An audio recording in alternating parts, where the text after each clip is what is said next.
Hello, welcome to Skill Check, the positive gaming podcast from YMCA Exeter. My name is Andy. And my name is Becky. And I feel like I've let the site down.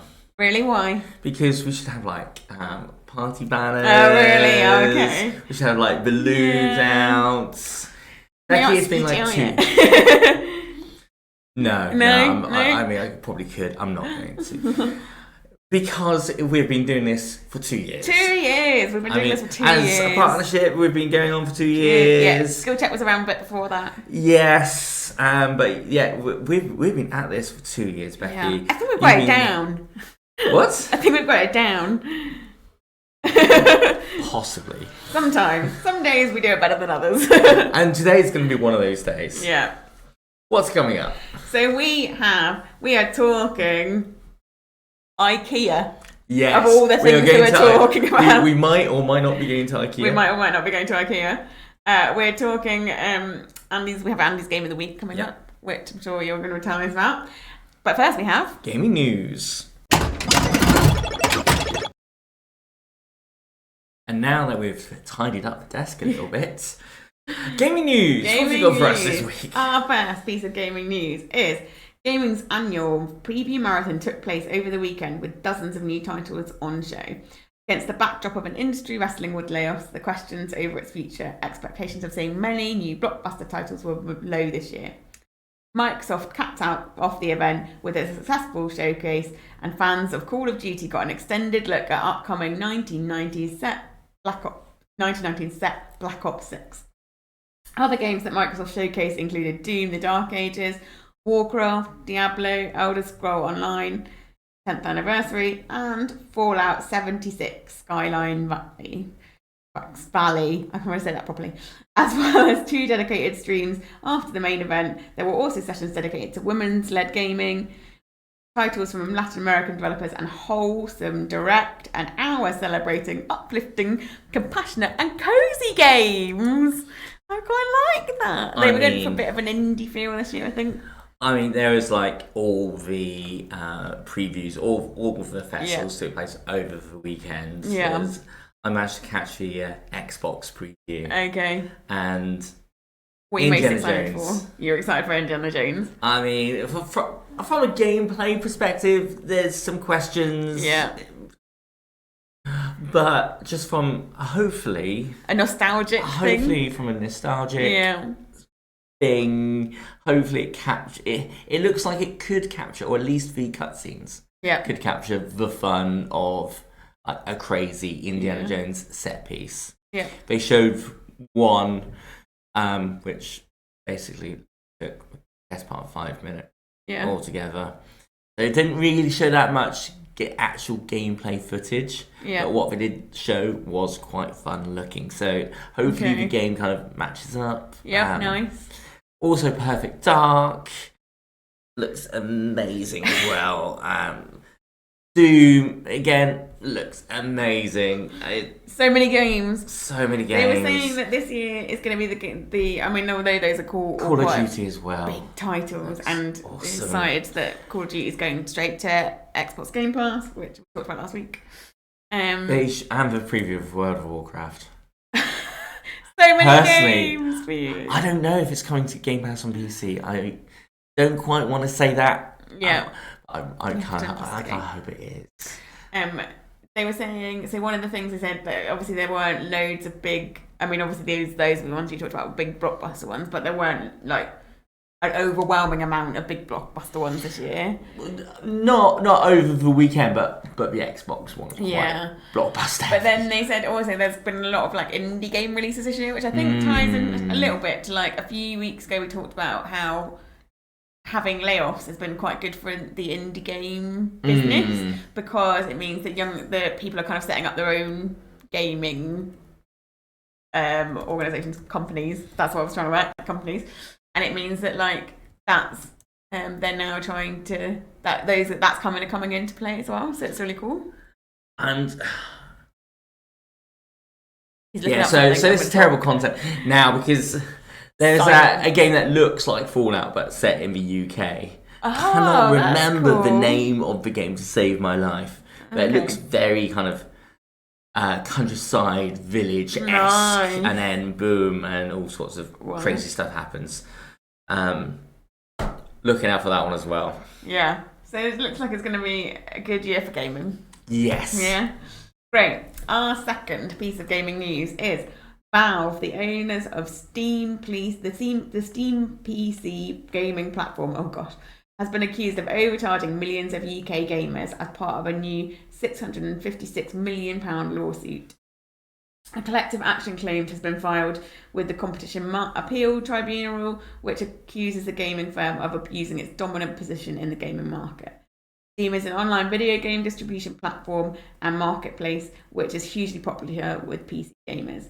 But the legal claim alleges that owner Valve has shut out competition and is in the space by forcing game publishers to sign up to a price parity obligation that dictates that Steam always have the best price and prevents the same game being sold at a lower price on a rival platform.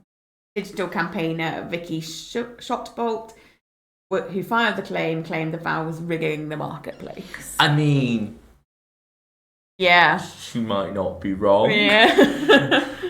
I mean, Steam is bigger than big. It's the only one that I mean, there are, I think, so it's interesting because Epic Games and stuff you can download from Epic Games website. Yeah. But Steam's the one that you can download different kinds of games on. No. Epic is pretty much exactly the same as Steam in that. But at home, I've got it's the Epic store that I play Spider-Man Remastered through. For example, I've got Journey. Yeah. And that's probably the reason why Epic have so many top-class free games that they offer out, because it's a draw to their shop store. Yeah, okay. So if you're loading up their launcher, you're seeing all the other games that they have available. And there are a few others. GOG Galaxy springs to mind as well. That kind of little different in that it kind of specializes more kind of older games. So I think you can get something like Theme Hospital. Woohoo! I love that game. So good. Yes. And Amazon also has one, which again, a little bit different again. Also, if you're a Mac, you can use an app store. Yeah. I mean, you've got Mac, which does lots of things, but again, slightly differently. Yet again. But out of all those options, Steam is by far the option that people get drawn towards. And there's probably and there's reasons there.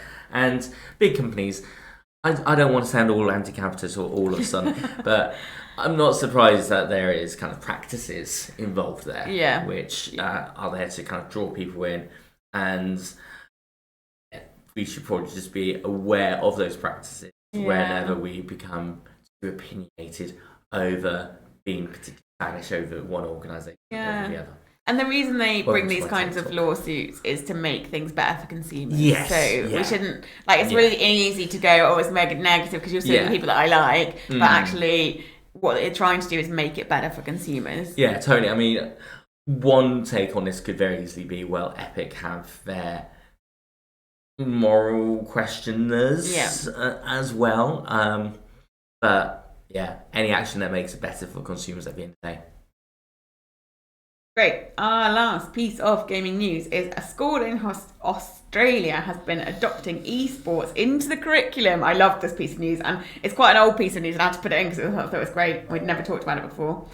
At St Margaret's Anglican Girls' School, staff have been pioneering the adoption of esports in girls' education for several years, recognising that as an official sport among its traditional sports portfolio.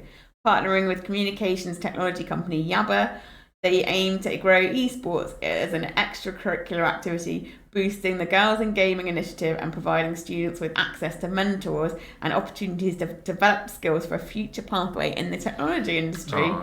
On June the 1st this year, more than 100 female students from across Brisbane in Australia competed in a new all-girls esports tournament at St Margaret's Anglican Girls' School. The first of its kind in Queensland schools. Researchers indicate around 89% of female internet users aged between 16 and 24 play online games, yet only 5% of gamers are in organised esports, said female Kerry Dowd, St Margaret's head of faculty e-learning research, technology and design. What a name! And the tournament founder said. Whoa! I mean, it's a long piece of news, but I thought it was really interesting.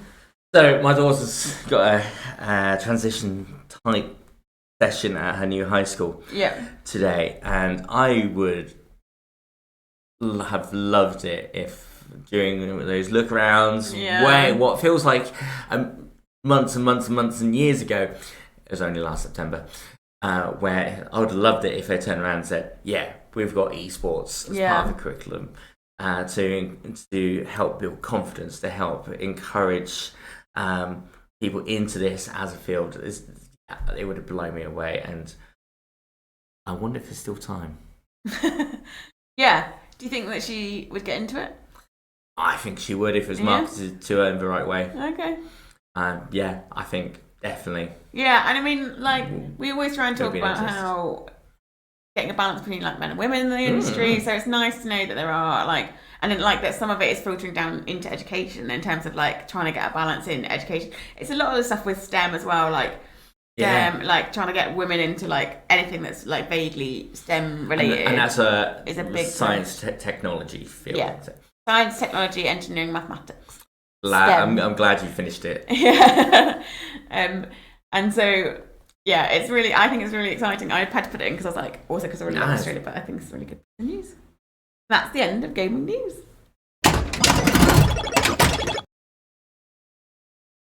Becky. Yes. Do you fancy a trip to IKEA?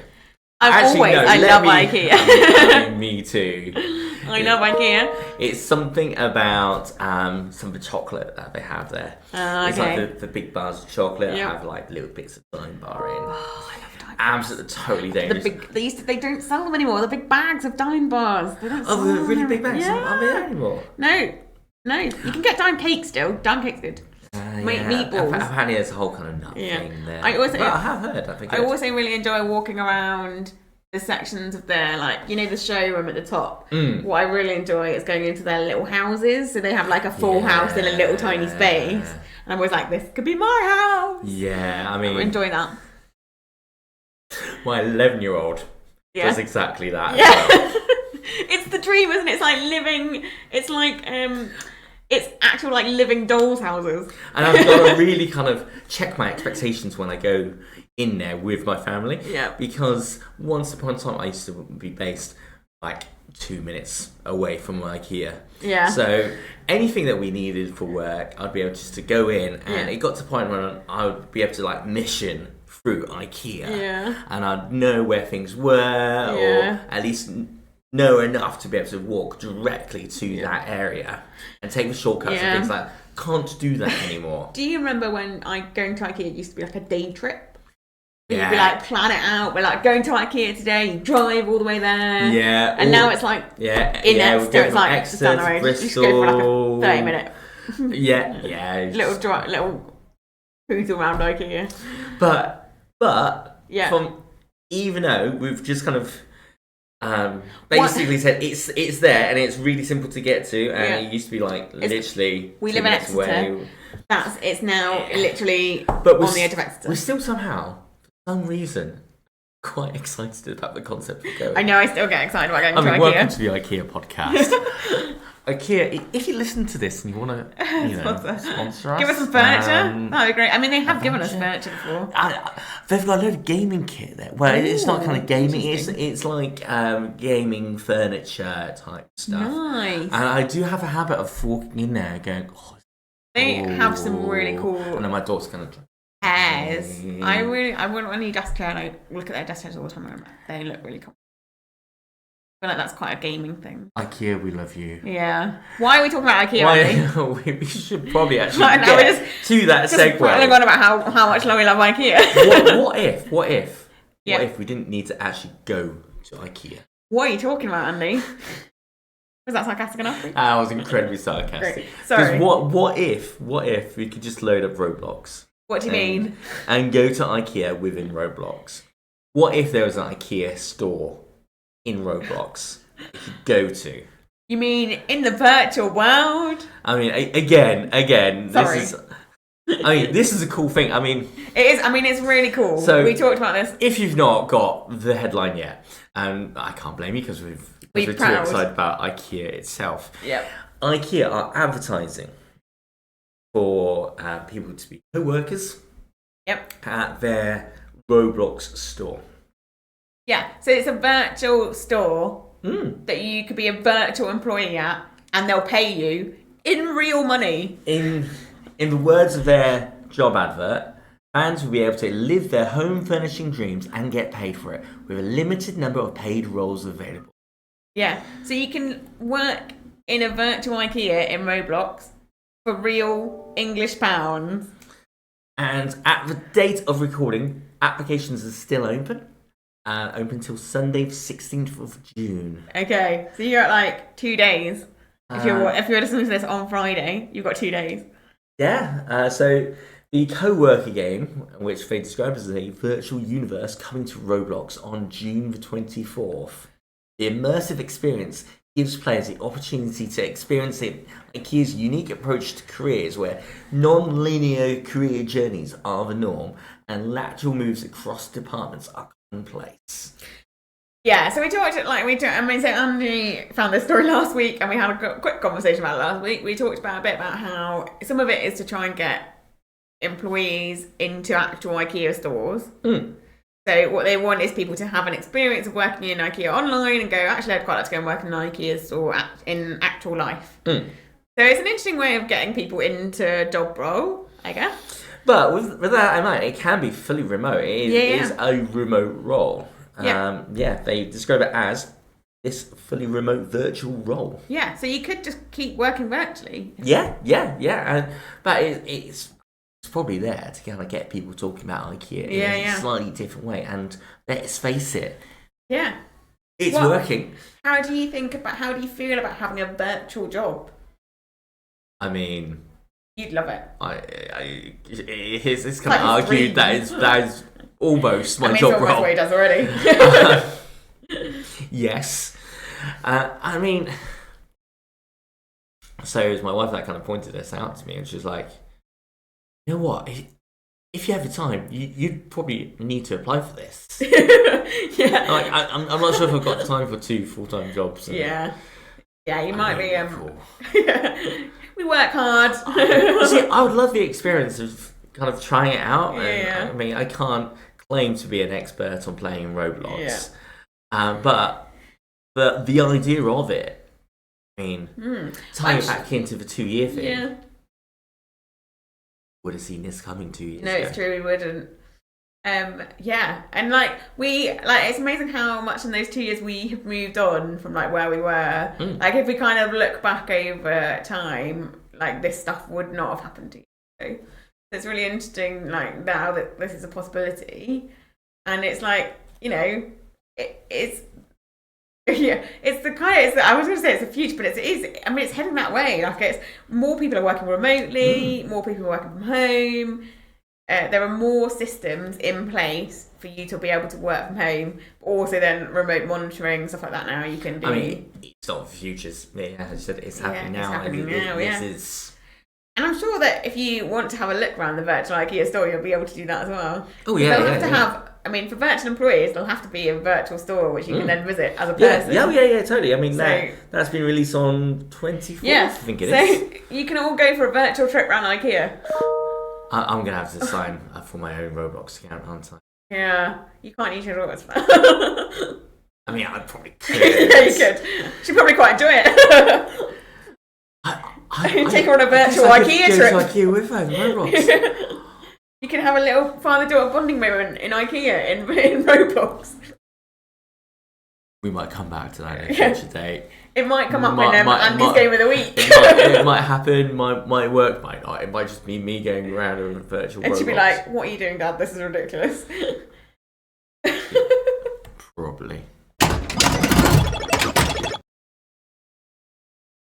And now it's time for Andy's Game of the Week. Andy, what is your game this week? Alright, we're going to talk humanity. What, just in general? Or like, is there an actual game called Humanity? Coming soon to podcast. That'll be its whole new podcast series. Yeah. So Humanity This came out recently. It's basically a puzzle game. I'm just going to call it Lemmings for new generation. If you know what Lemmings is, it feels like Lemmings. It feels like a really old game in which you are guiding lemmings around a platform-based environment, trying to stop them from falling into their things. Now, imagine what I just described, and instead of lemmings, they are humans. Okay. Right, so basically each stage is a puzzle where you kind of guide this kind of spiritual dog to kind of bark particularly commands at the groups of humans. Yep. Make sure that they don't fall off the platform. Okay. To make sure that they get to the goal at the end. Yep. There's different actions you can bark at them, like jump, or a long jump, shooting, turning particular direction. Ridiculously simple game. Okay. Really gonna guide you through it nicely. Yeah. I mean, you could kind of take the approach that instead of lemmings, it's more like sheepdog type game. Okay. Except instead of the dog guiding sheep around, humans are the sheep. Yeah. But that's its own kind of metaphor for other conversations again, I guess. I mean, that's probably why it's called humanity. Yeah. Interesting. Available on... let's have a look at notes. PlayStation 4, PlayStation 5, Windows, Xbox One, and Xbox Series X and S, and Game Pass. Ooh, did you get on Game Pass? Yeah. Yeah, of course you did. With that note, that's all we've got time for this week. If you want to say hello, please do follow us on all our social medias at YMCA Exeter and at YMCA Exeter Games. If you're on YouTube, hello, but also goodbye. And please do like, comment, and subscribe, and we will see you next week. See ya.